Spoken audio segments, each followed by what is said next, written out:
Chilling tales for dark nights.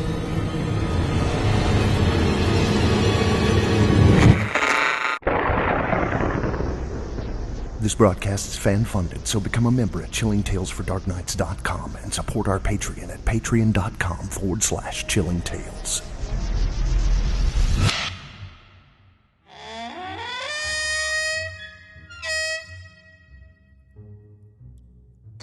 I've been chopping up the interns all the live long day.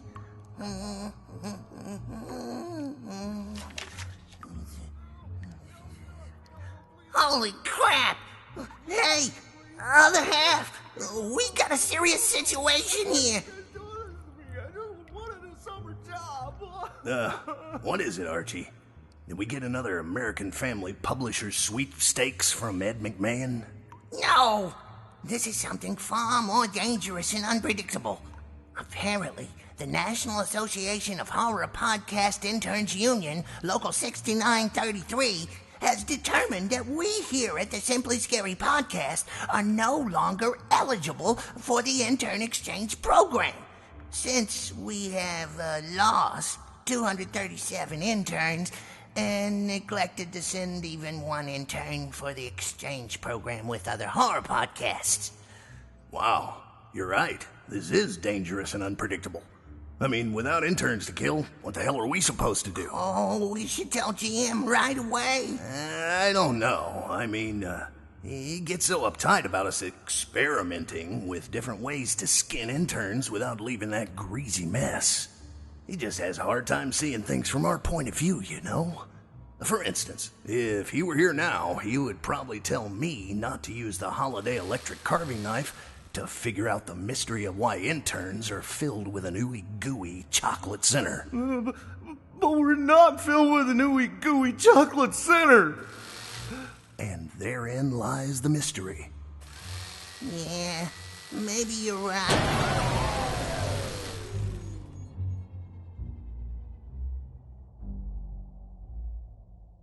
Okay, well that was inconvenient. I don't know. I think it's... Quiet, you, while I figure out what's going on. So, you got a letter that tells us what the hell's going on now? Hold on. There. Okay, that should help. Let's see. You are pre-approved. Nope. Let's see. You qualify for refinancing with Castle Doll Rush Mortgage Company. Nope. You can get your monkeys instantly with Instant Monkeys Online. Here it is. The Power Company. Let's see. Oh, man. When it rains, it pours. The Power Company has discontinued our status as valued customers due to numerous complaints from advocacy groups and the Interns Union detailing strange disappearances of the aforementioned interns. That and unpaid bills ever since the YouTube censorship changes. Oh, man, what are we gonna do? Maybe we should take this to GM. At least that way we can figure out a way to blame him for it in the long run. Agreed. Hey, fellas, what about me? Well, tell you what. Why don't you make friends with Fluffykins, GM's pet? Oh, a pet named Fluffykins? That's great. Yeah, I'd be happy to... You should really let me finish. I was going to say, why don't you make friends with Fluffykins, GM's pet three-headed mutant hybrid giant leech? Nice pup, nice leechy, nice leechy.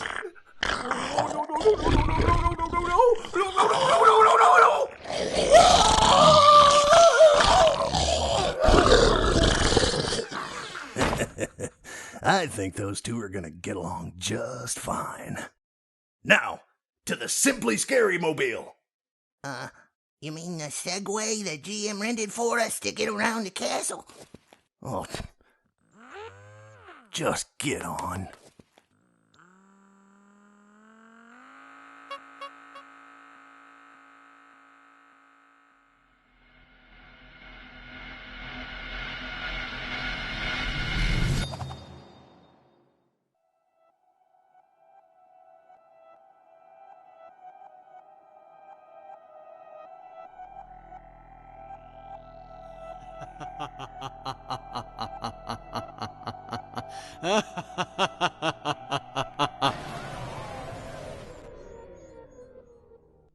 What the bloody hell is going on now?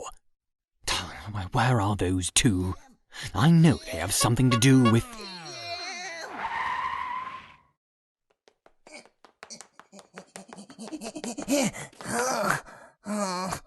Something awful has happened. You're telling me we are in the middle of a show here? Well, GM, we didn't have anything to do with it this time. Yeah, not like that time when we blew out the power grid for the local 5 bros trying to electrocute that Archie, ixnay on the electrocution, eh? But I have a show to do. I mean, even my reverb has gone out. Good heavens, a 2-bit operation can't even pay the electric bill for crying. Maybe I should talk to the guy in the booth. Hold on. Wait, does he mean... I think so.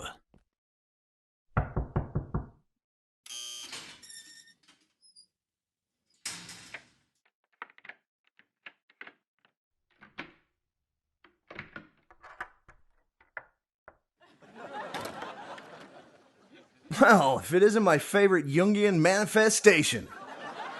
What the hell is that? It's, the schmaltzy sitcom reaction to my guest entrance? Guest schmest. We have a serious issue here, Chief. And what are we gonna do without power? And where did you get the power for the sound effects? That's not important. What is important is someone needs to take charge and be leader here. And as always, it's the unsung behind the scenes. It's kind of hard to describe what we're seeing here. Is he having a self-involved hallucination here in front of us? It would seem so. Of course, though I'm not surprised with this collection of malcontents. Okay, team. Sit rep. What's our status? Oh, no power to run sound effects or cue the story, sir. Right.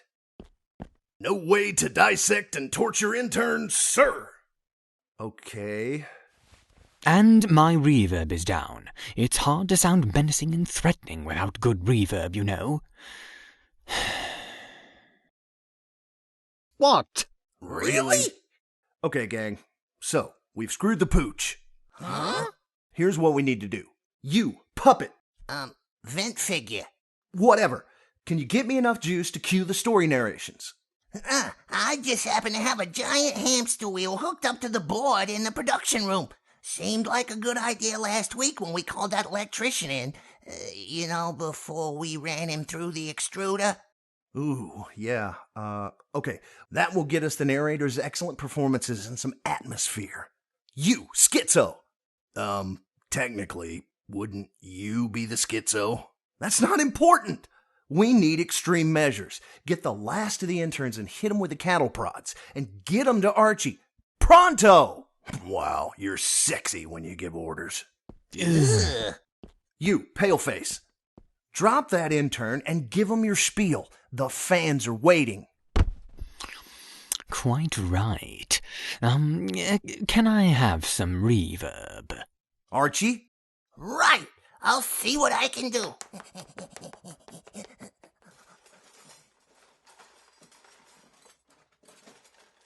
All right. Try that out, GM. I am GM Danielson. Really? Sorry. It's the best I can do, guys. It'll have to do, GM. Oh, well, what the hell. Let's go get 'em. That's the spirit. And we can do it, team. We've got great narrators and great stories. Are you with me? Yeah! All right. Hit it, Archie!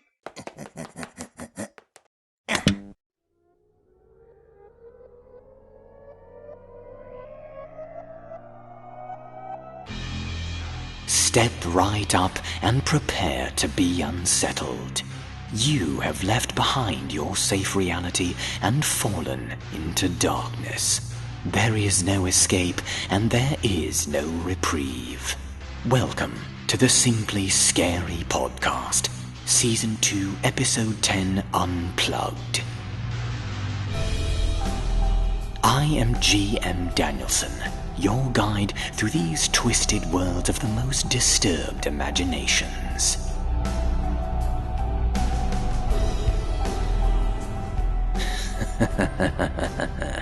And now to begin the journey.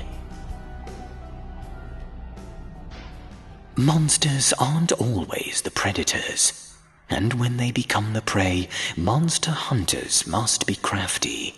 For the beasts that haunt dreams lie right outside the door. Monster hunter extraordinaire Sir Peter Bishop and the lovely talented fan favourite Heather Aldover of craftlit.com fame perform in Gareth Shaw's Come Into My Parlour.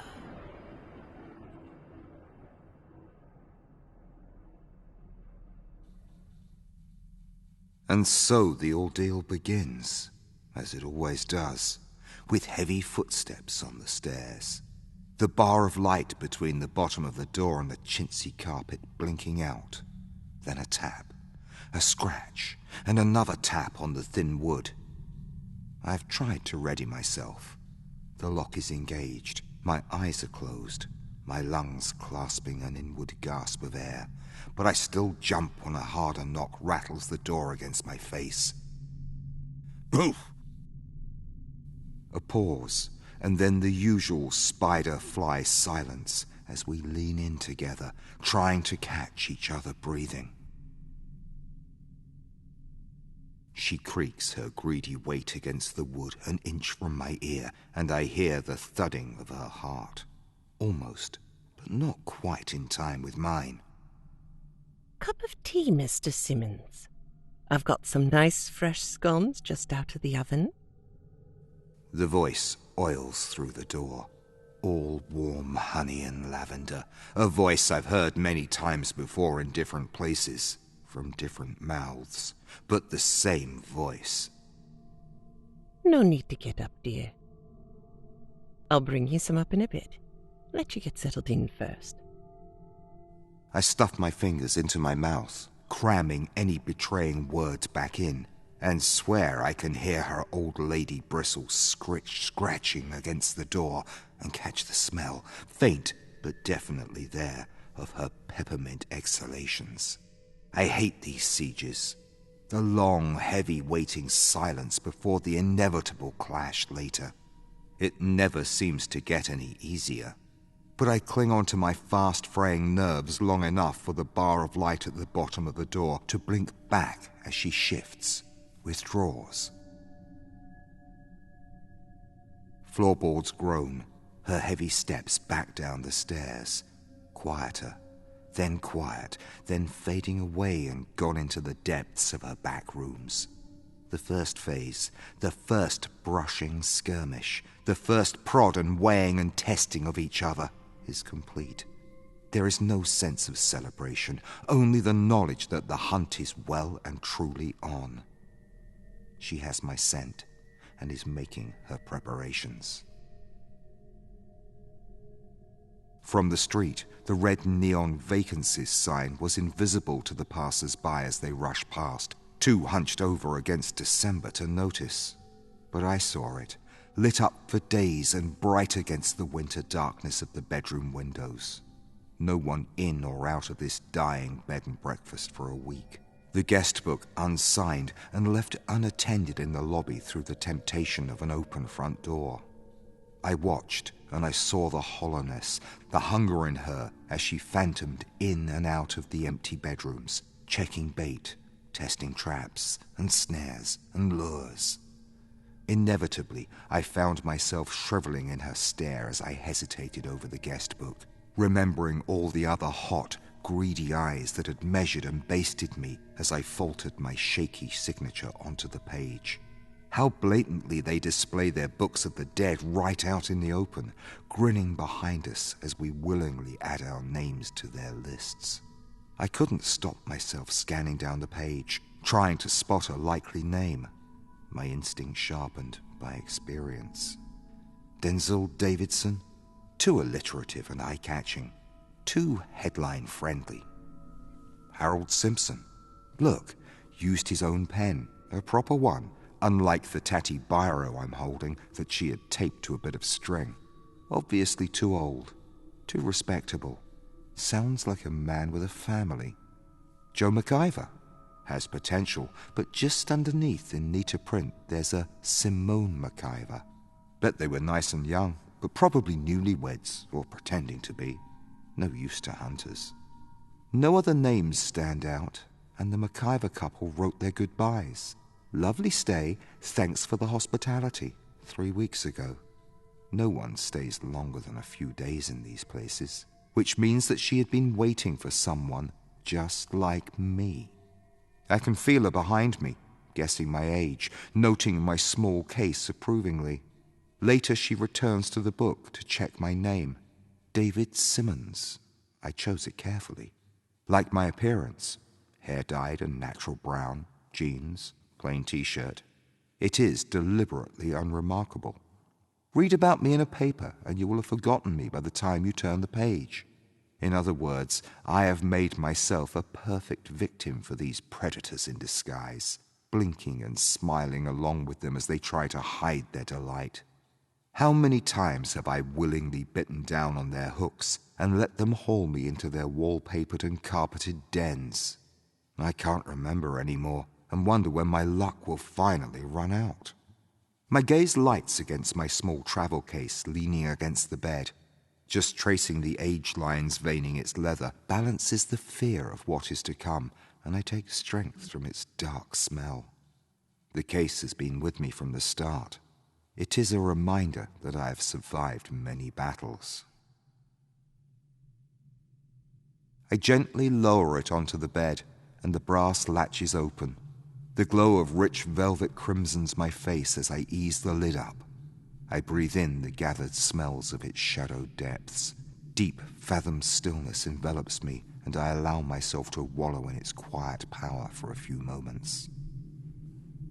As my false signature dried, I set my face for the next hollow little scene and cursed myself for flinching, like a small animal hearing a night's twig snap, I thought wretchedly, when she slammed the guest book shut.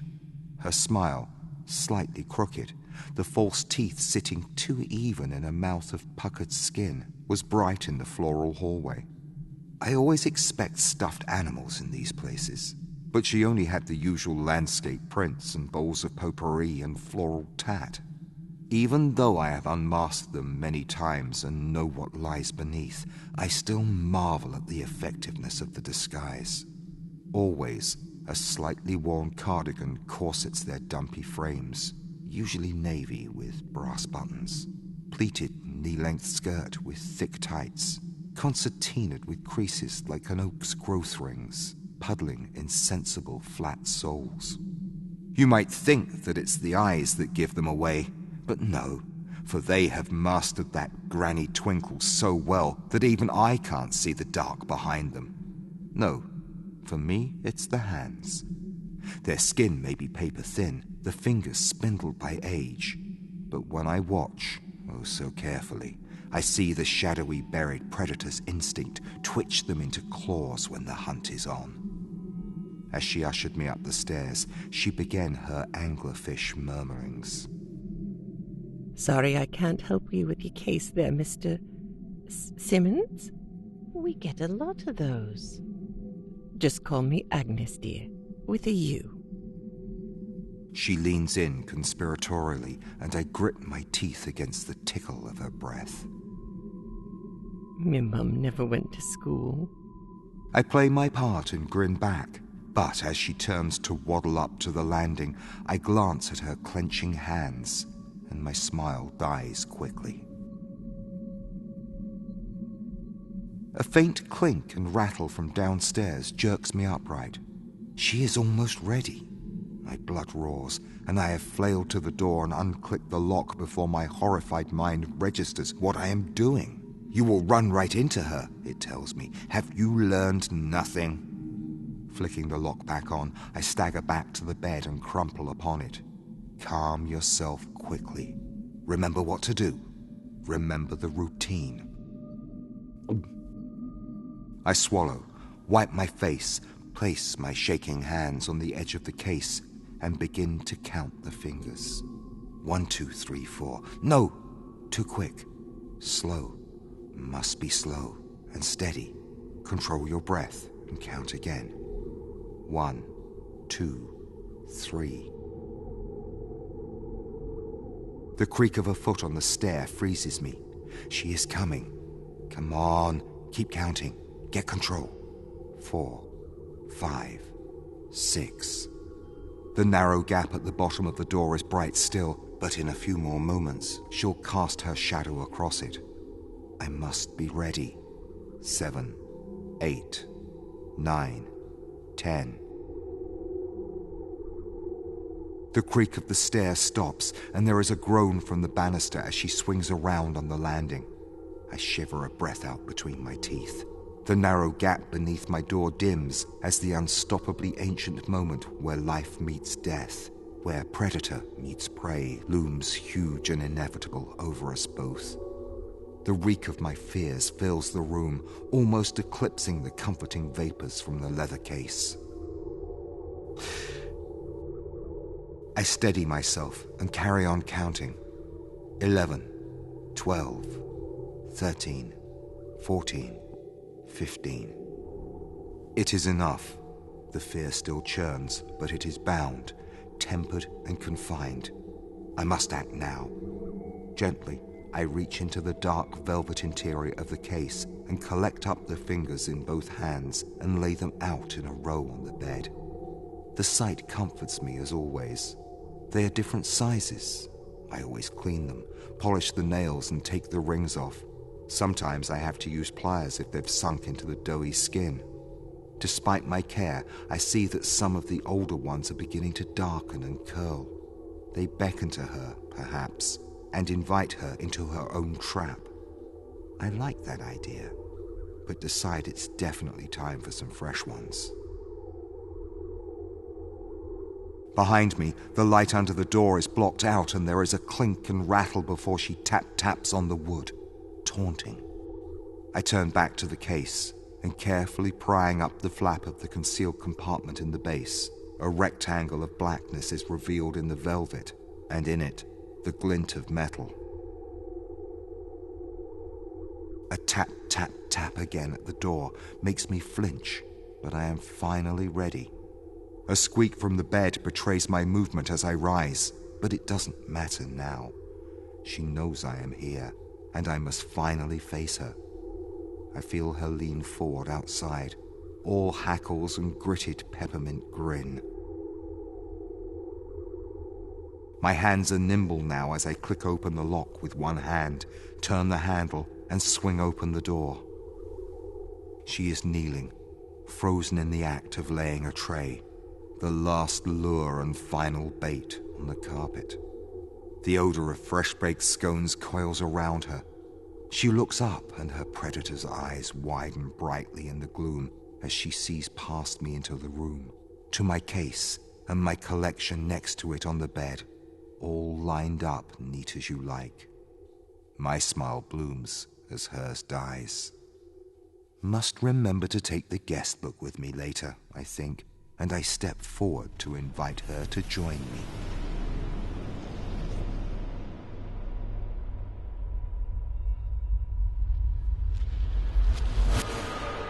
Oh my, it looks like our ghoulish granny would be a formidable foe for any big bad wolf. I had a friend who once was a big bad werewolf.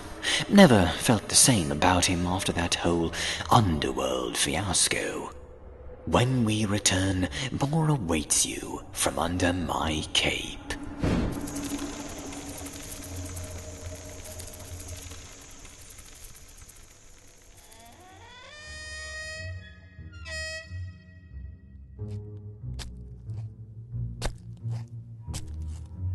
Well, howdy, folks. The other half here.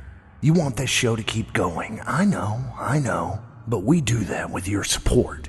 It ain't free, you know. So besides becoming a patron and a member at chillingtalesfordarknights.com or patreon.com/chillingtales, you might be asking, hey, other half, how can I support your form of killer broadcasting? I ain't got no scratch. Well, we've come up with other ways to help us keep this show dead alive. When shopping with Amazon, use the link chillingtalesfordarknights.com/Amazon or simplyscarypodcast.com/Amazon, and a portion of your purchases go to keeping this Frankenstein's monster pumping with voltage. So remember, use chillingtalesfordarknights.com/Amazon and simplyscarypodcast.com/Amazon when purchasing through there to help promote fan-funded entertainment like ours. Now, back to the show.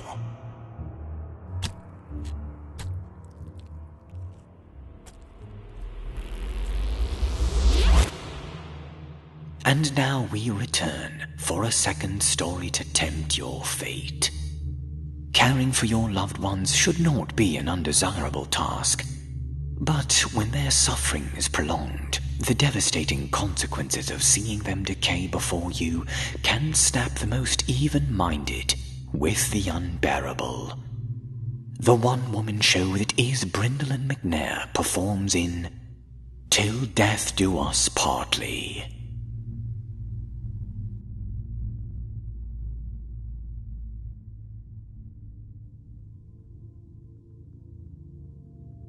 Mabel looks up from her crossword puzzle as George stirs in his armchair. She smooths a crease in her tan stockings, stiffly gets up, and shuffles into the kitchen to get the broom handle. George gazes straight ahead at the black television screen as she goes past. He doesn't blink. Stillness ticks across the room from the carriage clock, bookended by over a dozen bowls of potpourri on the mantelpiece. Dust motes left swirling by Mabel's passage settle and hang in the evening sunshine filtering through the net curtains. Somewhere a cloud moves and a sunbeam mints a coin of brightness over George's left eye. He still doesn't blink. Nor does he react when Mabel bustles back from the kitchen holding the broom handle. She holds it out in front with both hands so as not to tip the dog bowl duct taped to the end, and edges carefully around the deep pile rug. As she sighs down into her chair, she remembers how, for the first couple of weeks after they got it, George would always obliviously shuffle over it, leaving slipper-shod footprints, and tut at her when she immediately went down on hands and knees to fluff it back up. George doesn't do it anymore, but Mabel wishes he would. Mabel jumps as George suddenly and wordlessly struggles against the belt strapping him to the armchair. The buckles creak but hold, digging into the soft putty of his naked torso. She had to cut his shirt off him and burn it when his sores started to rot it. "Careful, George. You'll hurt yourself again, remember?" His bleary, bloody eyes are locked onto the dog bowl, nostrils flaring. The sound he makes reminds Mabel of torn bellows. Bracing the broom handle against her cardiganed ribs, Mabel leans forward and stretches, concentrating on keeping the wavering dog bowl level in front of George's gaze. She focuses hard on the word scamp, painted gaily on the side, as George's tongue worms out between his gums and pushes spittle down his chin. Swallowing grisly disgust, Mabel drops the bowl into George's lap and braces herself. With animal flexibility, George bends over and buries his face into pink jellied meat, snorting and swallowing and slobbering. Mabel holds on grimly as the broom jerks in her grasp, trying to keep the bowl away from the wedding ring that dangles on a chain around George's neck. He also wears a pine air freshener. She shudders as she remembers hurrying out to the car, the only one left on the street, to snatch it from the rearview mirror, a scarf over her mouth but still gagging at the smells and smoke, trying to ignore the mess. The quiet was the worst. She almost missed the shouting and the sirens. But she is only concerned about the ring. For days, she had watched George's wedding ring sink into his finger in a way that reminded her of when she used to bake, when she'd push her cutter into the plump pastry. George used to love her upside-down cake. But that was a long time ago, and she doesn't think he would eat it now. It had taken all of her nerve and the last of her sherry to approach George during one of his blank periods and prise the ring off his limp finger. She'd almost retched as the skin at the knuckle tore away as she twisted and pulled.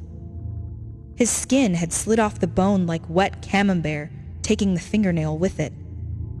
She had gagged again and dropped the white mess, but somehow held on to her sherry and, after fetching her marigolds, rescued the ring. It was the first time it had left his finger for over 50 years. George had stayed true to his promise that he would never take it off. Her eyes drifted to the black and white photograph next to the television, the one where they pose young and awkward on a cold, windy beach somewhere. Blackpool? Morecambe? With the sea gray and flat and endless behind them, two strangers in the photo grin at her. Is that really us? George had such smooth skin and such dark hair. He always combed it straight back, made him look slightly Italian. Call me Giorgio, he'd joke. The Lancashire Lothario. George looks up from the empty bowl, meat jelly smeared around his gummy mouth. The disk of sunlight is dropped over his saggy chest, glinting the ring. The sun will soon disappear behind the empty houses opposite, where Ruth and Neville used to live, and Dwayne and Judith, and old Mr. Mavison, who had begged Mabel to leave with them, but she told them all she wanted to stay with George. That had been... She squints over at her Country Flowers calendar. 4 weeks ago. Mabel drops the broom handle on the carpet and hugs her cardigan tighter around her as she watches George's eyes slide back towards the television. She'd turned it off when it started to show nothing but fuzzy static and lose focus. The blankness takes him once more. Mabel goes over to the window but doesn't pull the net curtain aside, just stands and lets the fading sunlight glow the insides of her eyelids. And suddenly, she can feel sand gritting between her toes. The sea is huge and flat all the way to the horizon, it seems. And dark blue, shot through with green, not gray. A breeze rolls, cooling over her hair, and she realizes that her hat is blown off, gone cartwheeling and bouncing along the beach. And there goes George, bounding after it, so light on his feet, his dark hair combed straight back, shouting, her Lancashire Lothario. She bursts out laughing and runs after him, holding her skirt down.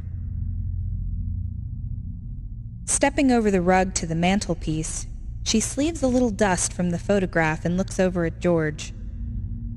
She remembers his grin at the party just a few weeks ago when he'd waved the music down and presented her with the framed photograph. God knows where he'd dug it up. Thumbing away her tears as everyone cheered. Before, they had all been there.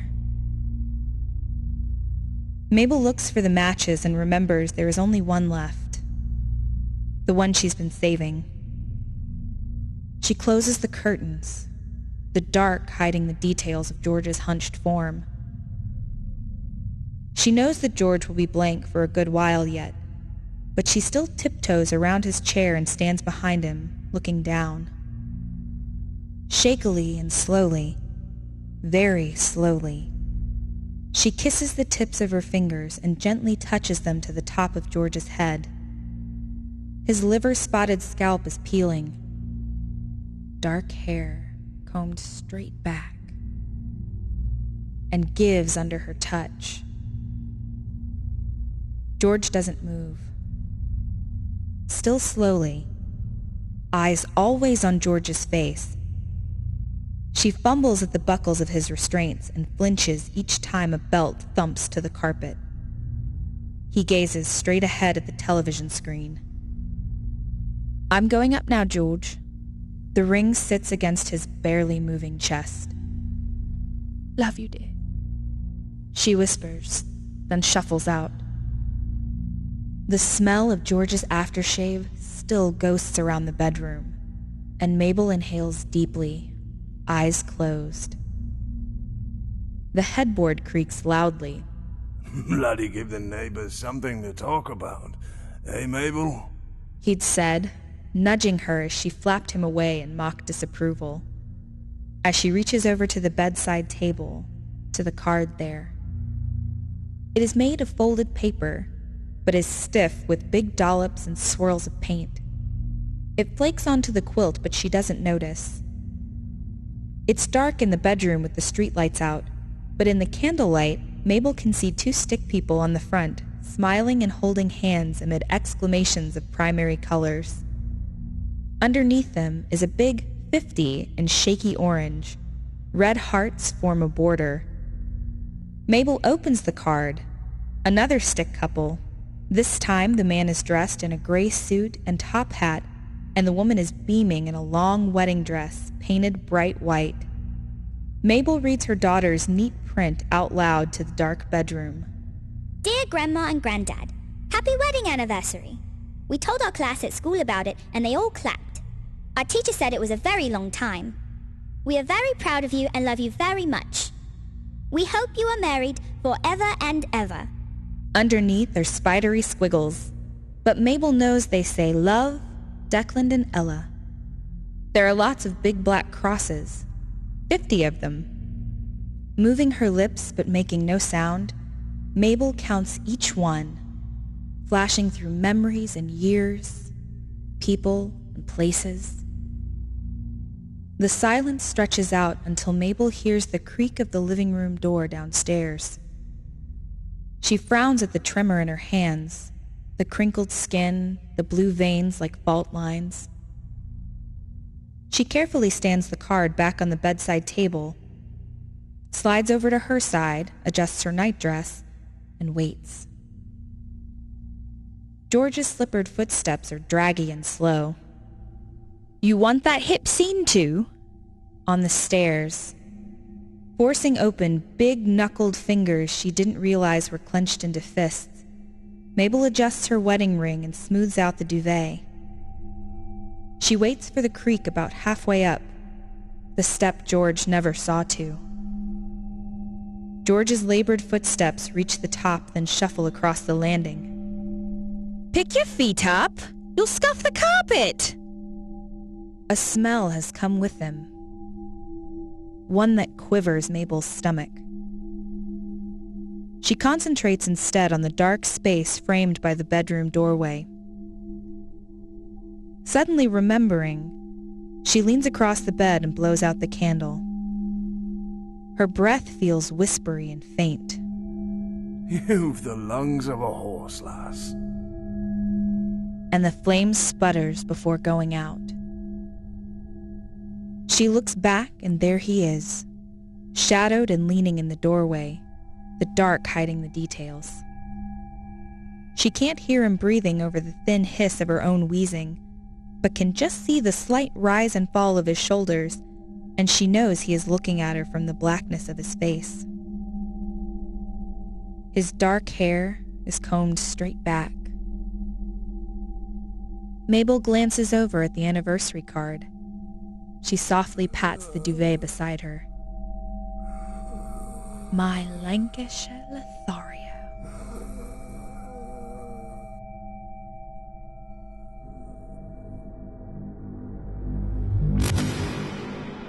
That was dark, even by our wicked standards. And ironic as well, given the current energy-deprived circumstances. After one final important message, we'll bring you up to date on the latest information in the world of the Simply Scary podcast.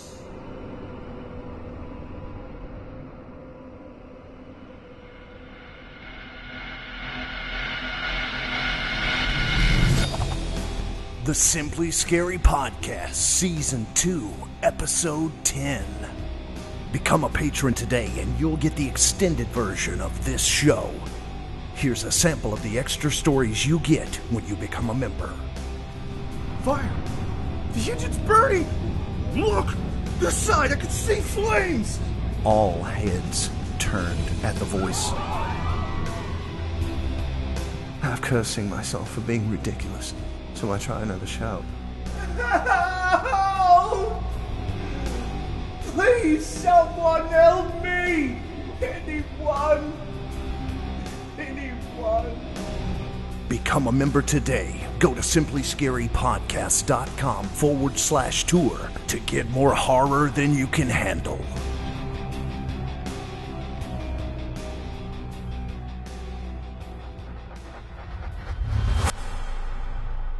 You can support horror programming from the Simply Scary Podcast by using the link simplyscarypodcast.com/Amazon in your address bar when planning to do your shopping with Amazon.com. Just a quick reminder that when you subscribe to our YouTube channel, make sure to click on the little bell next to the subscribe button to make sure you are alerted whenever a new video is posted to our channel. And as always, we humbly ask that you please allow the YouTube ads to play through during our show, and to occasionally click on these ads to assert your viewership and solidify our ability to continue creating content that disturbs you. This is G.M. Danielson, thanking you for tolerating our little energy outage. But stay tuned to see what will be coming. Join us next time for heart-stopping thrills, fantastically frightening chills, and rest assured that all will not end well. For you are just experiencing the Simply Scary Podcast. The Simply Scary Podcast.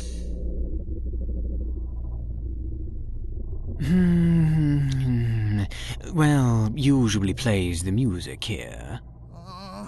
Sorry, guys, but, the interns are dead from exhaustion. Either that or the electrocution. And we aren't getting any more anytime soon. Well, fellas, that was a fantastic show anyway, but it looks like the shutdown continues. So we need you for another, more important mission. Keep the show going by using Chilling Entertainment's patented Fear Extractor to directly pull stories of fear from the author's brains. And how exactly are we gonna do that, smart guy? Well, it just so happens that Vlad the Impaler there... Excuse me, that's Dark Overlord of the Vampire Coven of the House of Danielson of the Greater Northern Transylvanian Danielsons. Anywho, Vlad the Impaler there has a van that he keeps parking in my parking space, by the way. You mean the Dragon Wagon? I guess. You'll take the Dragon Wagon on the road to find these authors and get the stories right out of the source. Yeah, kind of cool, huh? Wow, that's cool. And so we'll sneak into the author's house in the dead of night, chloroform them mercilessly, and cut open their skulls with that to get to that chewy nougat of fear that's inside? Or we could just tell them, if you let us use your stories on the show, then we'll let you use this on your neighbor whose dog keeps shit. Look, I really don't care how you do it. Just do it. And use the Chilling Entertainment's patented Anywhere Wi-Fi spot to upload it directly to me when you get it. Gee, you'd think with all the patents we have, we would be able to pay the electric bill.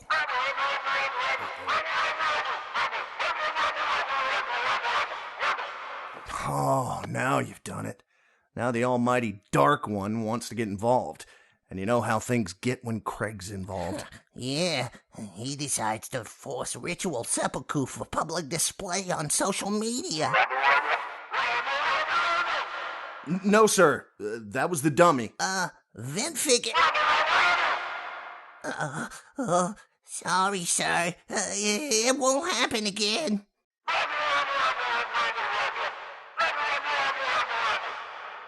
Alrighty, I will tell him. So he wants you guys to get this right and not screw things up. So good luck. And don't take any wooden igloos. Okay. Well, let's get a look at that van of yours.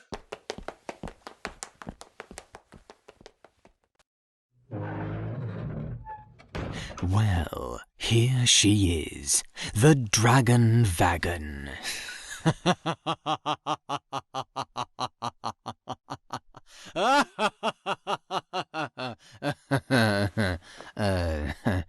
Oh, right. No sound effects. Wow. Man, GM, I gotta hand it to you. Mag wheels, skull shifter, Ed Big Daddy Roth mural painted on the side. And is that a naked lady? I think you're a little young for this, Archie. So, where did you get this, GM? Oh, I got this when I followed around the Black Sabbath in the 1970s. No fair. Oh, the band? Come on. Seriously? What band? You really should get out more, GM. I actually traveled a lot in those days. San Francisco, California, Austin, Texas, Rochester, New York, the Highway of Tears in British Columbia. Wait, aren't those also locations of unsolved serial murders in the 70s? Let's just say the 70s was a very prolific time for me. Yes. Well, we ain't getting any younger. I am. And those skulls aren't gonna saw open themselves. Shall we, fellas? Let's do it!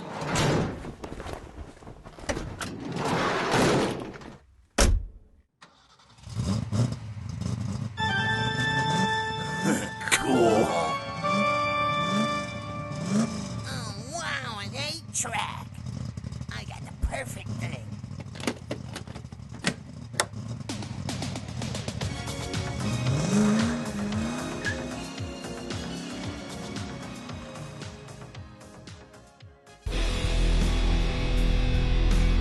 This is executive producer Jesse Cornett. If you like what you hear, be sure to check out more from these authors at simplyscarypodcast.com. There you can find all information regarding the show and the stories appearing here in our podcast. The Simply Scary Podcast is a production of Chilling Entertainment. The Showcase is written and produced by Jesse Cornett.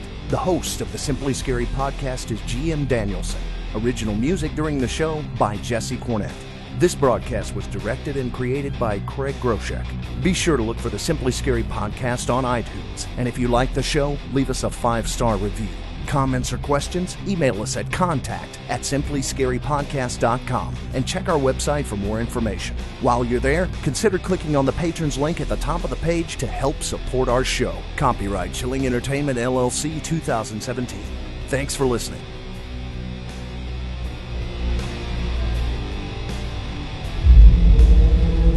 Chilling tales for dark nights.